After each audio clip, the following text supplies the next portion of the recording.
Ay sana kurban oğlum, yüzün gülüşüne kurban. Duyurdun mu sen bizi? Ne izin? Ay sana kurban, bir dakika sabırlı ol. Siz adamı deli eləyərsiniz baz orada. Eşidəni eşitməməzliyə vurarsınız. Adamı dinleyin, gülür evəcə qardaş. Nis. Gül sen gül. Kardeş gül, gülmen yakışıyor sana. Ben 30 senedir onu bilirim gülür. Nis. Sizlere gülür bazo. Duyan kişini duymamaz vəziyyətinə salmışsınız. Subhanallah. Nis. Zuhur deyir, devam edirik. Apar kulağını yine. Ya Allah.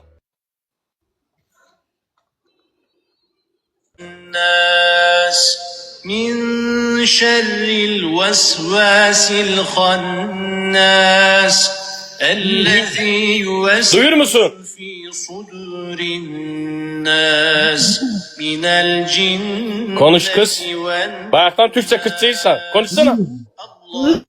Sen de. Ben de duysam. Ne diyor o? Ezan mı okunur? Allah Ekber.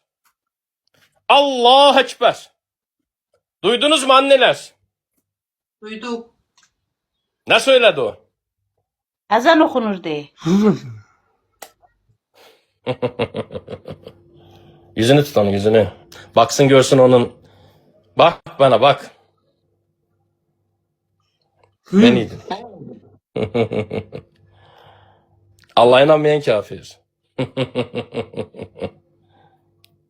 Duyacaksın inşallah.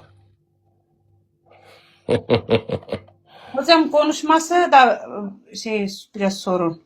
Yazık hoca şu an akşam yatamayacak, uyuyamayacak. Onun bu da ağırlığını alır ama duyur beni.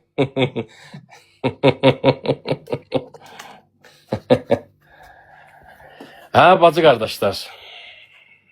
Canım bacı kardeşlerim. Bakın, Allah'ın ədaleti budur. Allah'tan başka heç nədən, kimsədən, heç bir şeydən istəməyin. Ancaq və ancaq Allah'tan istəyin.